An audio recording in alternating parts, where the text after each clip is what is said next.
অতিক্রম করে গেছেন। এখন শোধ করবেন কাগজের পক্ষে।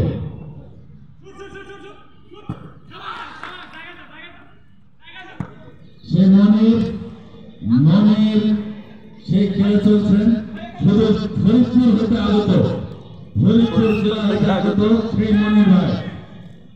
মনির ভাই খুব ভালো এবং উনি হ্যাট্রিক করেছেন ইতিমধ্যে।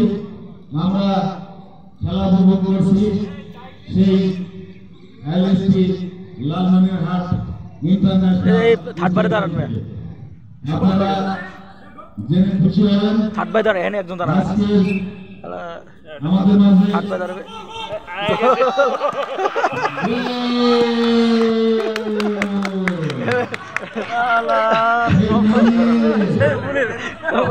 মনের ভুয়া বলছে, ভুয়া গোল গায়ে পেয়েছে মনে নিজে পিঠের উপরে পুড়ে গোল হয়েছে। এমন গোল হইতে না লাগলো, গোল হইতে এমন গোল হইতে না লাগলো, গোল হইতে না লাগলো, গোল হইতে বল কি আপনি সময় দেখবেন আমাদের খেলা কখন শেষ হবে। এখন যত কথাই বলেন না কেন আমরা সবাই ক্ষুধার্ত, এই সময় খেলা ভালো লাগবে না। তারপরেও সকলের দৃষ্টি আকর্ষণ করছি, আপনারা সুন্দরভাবে খেলা উপভোগ করছেন সেই আইএলএসটি ইন্টারন্যাশনাল স্টেডিয়াম থেকে। আমি মুহূর্তে অনুরোধ করছি সেই চিটাগাং হইতে আগত আমাদের লিটন মহাজনকে।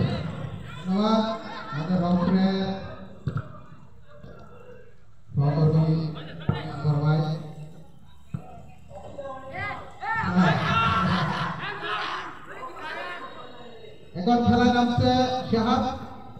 আমি শাহাব খেলছে, শাহাব দিতে বল দিতে বল দেওয়ার পর আবার বল নিয়ে নিতে নাইবা যাতে করে খেলা আবার আসে ভালো খেলতেছে না বলতে খেলতে মাঠে বাইরে। আমি পাস দেয় না, হ্যাঁ পাস দেয় না, সমস্যা আছে, হ্যাঁ পাস দেয় না, খালি মারে। মনে হয় ছয়টা পাঁচটি হয়েছে থরোতে, ছয়টা চারটি হয়েছে থরোতে, থরোতে হয়েছে চারটি। ম্যাচ আমরা আশা করছি তার হাতে করবে, তিনি মুখ্যমন্ত্রী নাম নাই বললাম, যার হাতে এত অর্জন। আজকের খেলায় ব্যবধানটা বেশি হয়ে গেছে, কিন্তু আমাদের বিপক্ষ দলের মহান খারাপ থাকলেও আমি চাইবো এখন তো সময় আছে, ঠান্ডা মুক্ত জেলার মধ্যে দিয়ে যাতে খেলাটা শেষ হয়। এবং আজকের খেলার প্রধান গুরুত্বপূর্ণ দায়িত্ব পালন করছেন মাঠ রেফারি জনাব হাবিবুর রহমান মোল্লা, চতুর্থতম ভাইস ক্যাপ্টেন, এবং ওনার সাথে আরো দুই সহযোগী আছে, তিনি সাইড দায়িত্ব পালন করছেন।